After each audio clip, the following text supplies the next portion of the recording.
Halo, welcome back to my channel. Kali ini aku mau lanjutin review episode 14, The Devil Judge. Mohon maaf ya bila ada salah kata istilah hukumnya. Sebelum itu jangan lupa subscribe ya buat bantu perkembangan channel aku. Kalau gitu kita langsung ke pembahasannya.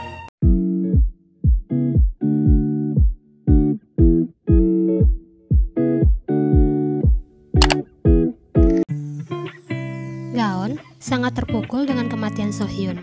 Dia seperti merasa dunianya telah runtuh. Di pemakaman, dia terus teringat kenangannya bersama So-hyun. Gaon menangis di depan nisan So-hyun. Yohan dan Elia juga datang ke pemakaman So-hyun. Elia merasakan kesedihan yang dirasakan oleh Gaon. Gaon bertanya ke Yohan, apa penembak So-hyun telah ditemukan? Yohan menjawab kalau dia belum menemukannya. Seketika, Gaon merasa sangat marah. Dia ingin ke jalanan untuk mencarinya. Untung Elia menghalangi niat Gaon. Elia menggunakan nama So-hyun untuk mengingatkan Gaon kalau tindakannya itu pasti tidak akan disukai So-hyun. Mendengarnya, Gaon merasa sangat sedih dan merasa frustasi. Gaon datang ke ruangan kerja Yohan. Dia bertanya siapa yang berniat menembak So-hyun. Yohan berkata kalau sebenarnya target penembakan itu bukan So-hyun, tapi mereka bertiga. Yohan meminta Gaon berpikir lagi kejadian itu, dan dia yakin itu perbuatan yayasan. Sebab mereka tidak suka tayangan persidangan, sehingga mereka harus mematikan semua listrik, dan mereka mengambil kesempatan itu untuk bertindak cepat. Gaon memikirkan lagi kejadian itu. Dia tersadar kalau sebenarnya So-hyun melindungi dirinya. Yohan meminta Gaon untuk tidak menangis lagi, karena Gaon harus menemukan pelakunya dan buat dia terbakar di neraka. Hanya itu satu-satunya cara Gaon untuk bertahan.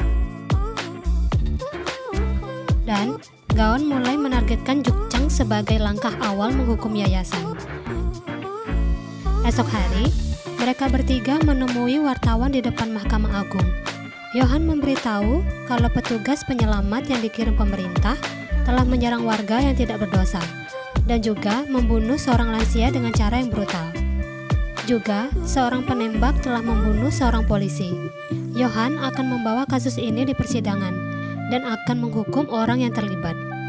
Gaon menegaskan bila ada yang mengacaukan persidangan ini, berarti dialah pelakunya. Jinju juga menegaskan kalau dia tidak akan bergabung dengan pengadilan darurat yang hanya digunakan untuk menekan dan mengendalikan masyarakat. Para anggota yayasan sangat marah mendengar ancaman Yohan di media. Mereka berusaha mencari cara untuk menghentikan Yohan, tapi mereka sudah kehabisan ide.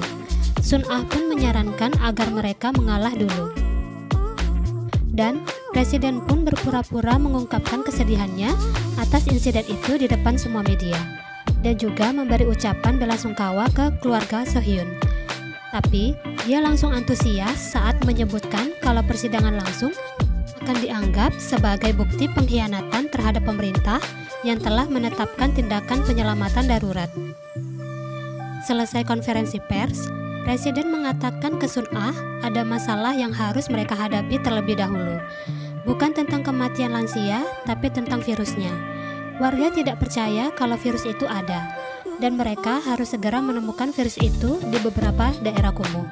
Sun-ah bingung bagaimana caranya. Presiden memberikan saran, bila virusnya tidak ditemukan, maka biar mereka yang akan menyebarkan virus itu di sana. Sun-ah terkejut mendengarnya. Sun-ah menyarankan Presiden untuk mengurusi si biang masalah ini, yaitu Jukchang. Di rumah, Yohan dan Gaon berdiskusi untuk langkah selanjutnya. Mereka harus bisa membuktikan kalau virus itu tidak pernah ada. Dan pengacara Ko saat ini berusaha mencari peneliti untuk mengungkapkan kasus ini. Gaon dan Yohan menemui peneliti dari tim kontrol penyakit menular. Tanpa basa-basi, Yohan bertanya apa mereka telah menemukan virusnya. Peneliti itu mengatakan belum menemukan bukti ilmiahnya. Peneliti itu juga berkata kalau sebulan lalu Gedung Biru mengganti para peneliti dan terdapat tentara bersenjata yang membatasi kegiatan mereka. Dia juga menjelaskan dari semua dokumen kasus autopsi, mereka menemukan satu kesamaan, yaitu kekurangan gizi, karena daerah itu sangatlah miskin. Yohan menanyakan apa dia bisa jadi saksi di persidangan. Peneliti itu menyanggupinya. Yohan pun mengingatkan kalau ini sangat berbahaya, dan peneliti itu telah mempersiapkan diri. Hari persidangan dimulai dengan terdakwa Jukchang. Tapi di depan pintu Mahkamah Agung malah banyak tentara berjaga dengan alasan takut virusnya menular.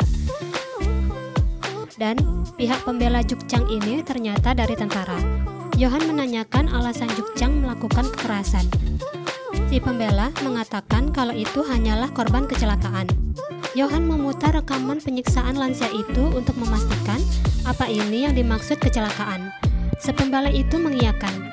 Dia beralasan warga tidak ingin dievakuasi dan terpaksa mereka melakukan kekerasan. Dia khawatir virus itu akan menyebar. Yohan ingin menghadirkan saksi apa benar virus itu menyebar. Yohan pun memanggil Dr. Yun, si peneliti itu. Tapi berkali-kali dipanggil, Dr. Yun tidak juga muncul. Si pembela berkata kalau Dr. Yun telah meninggal pagi tadi karena terkena virus itu saat merawat pasien. Jukchang senang melihat Yohan kehilangan saksinya.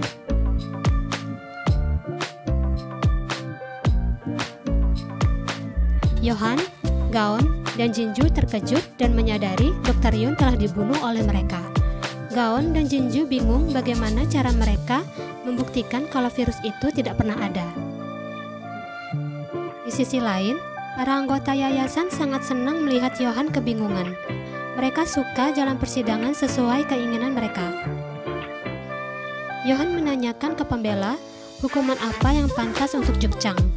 Pembela meminta hukuman yang paling ringan, dan jaksa penuntut pun meminta hukuman 7 tahun penjara. Yohan mengajukan pertanyaan ke Jukchang, apa benar Jukchang ketua fans klub presiden? Dan juga staf tidak resmi kampanyenya. Awalnya, Jukchang mengelak. Di sana, Yohan juga menunjukkan bukti kekerasan Jukchang ini atas perintah presiden. Tapi, Jukchang juga tetap mengelaknya. Yohan bertanya siapa yang memberinya ide untuk mengumpulkan pengangguran untuk membantu di Hyun Sandong. Jukchang tetap berkata kalau itu tindakannya sendiri. Yohan pun memutar rekaman presiden yang memberi perintah itu. Merasa tersudut, Jukchang mengakui kalau dia melakukan itu karena dia cinta negara dan memutuskan untuk bertindak. Yohan pun memastikan lagi pernyataan Jukchang kalau Jukchang yang berinisiatif dan bertanggung jawab penuh akan semuanya. Yohan sudah menemukan hukuman yang tepat untuk Jukchang, dan dia pun memutar rekaman video presiden yang mengatakan kalau hukuman yang cocok untuk kasus ini ialah hukuman mati. Semuanya terkejut mendengar rekaman itu. Perkataan Yohan yang meminta hukuman mati didukung oleh masyarakat. Yohan menuntut keadilan ditegakkan, dan dia pun menunjukkan sebuah kursi listrik sebagai alat hukumannya.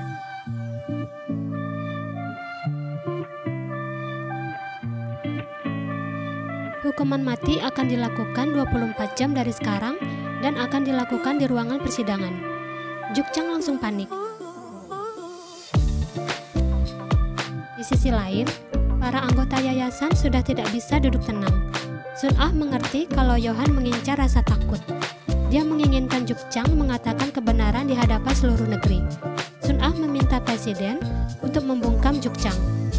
Pimpinan Park menyarankan agar Jukchang tewas di penjara, tapi pimpinan Min menolak. Dengan cara itu, secara tidak langsung mengakui merekalah yang menyuruhnya. Presiden berusaha menenangkan mereka, karena dia yang akan mengurus semuanya.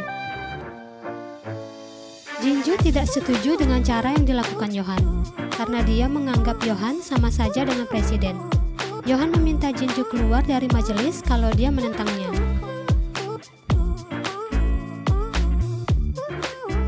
Jinju memberitahu Gaon kalau Min Jung-ho mengundurkan diri sebagai bentuk protes atas tindakan Yohan.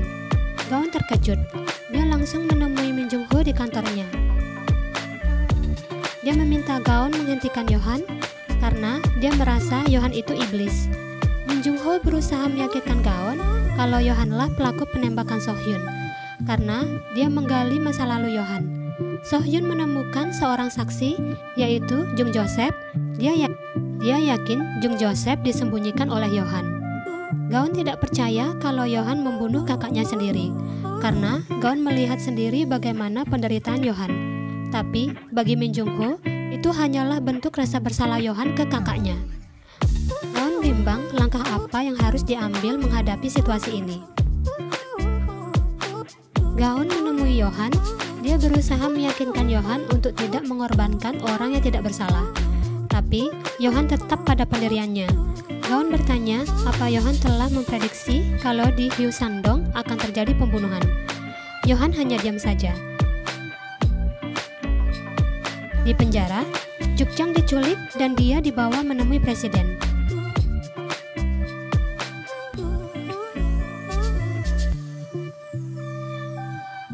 Hari eksekusi pun tiba. Yohan bertanya untuk terakhir kali, apa dia akan bertanggung jawab sepenuhnya? Jukjang tetap pada pendiriannya. Jukjang mengatakan kalau dia tidak bersalah dan dia tidak akan mati.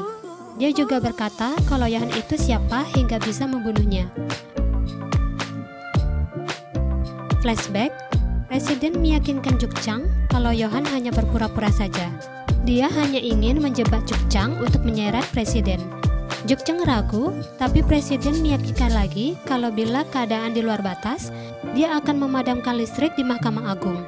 Presiden meminta Jukjang untuk bertahan sebentar lagi. Setelah itu, dia akan memberikan uang serta jabatan ke Jukjang. Jukjang menantang Yohan. Gaon memohon supaya Yohan tidak melakukannya. Tapi Yohan tidak bergeming. Yohan meminta masyarakat menentukan hukumannya. Banyak masyarakat yang mendukung Yohan menghukumnya. Ternyata, kekuatan aliran listrik itu bukan manual, tapi sesuai jumlah yang memilih.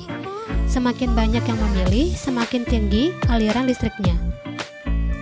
Tiba-tiba, aliran listrik di kursi Jukjang mati. Mereka mendapatkan kabar kalau Gaon mengadakan konferensi pers dengan didampingi Min Jung Ho. Di situ, Gaon mengatakan kalau persidangan langsung itu palsu. Yohan sangat marah mendengar pernyataan Gaon. Terima kasih udah nonton video aku sampai habis. Kalau kalian suka, jangan lupa like dan komen ya. Sampai jumpa di episode 15.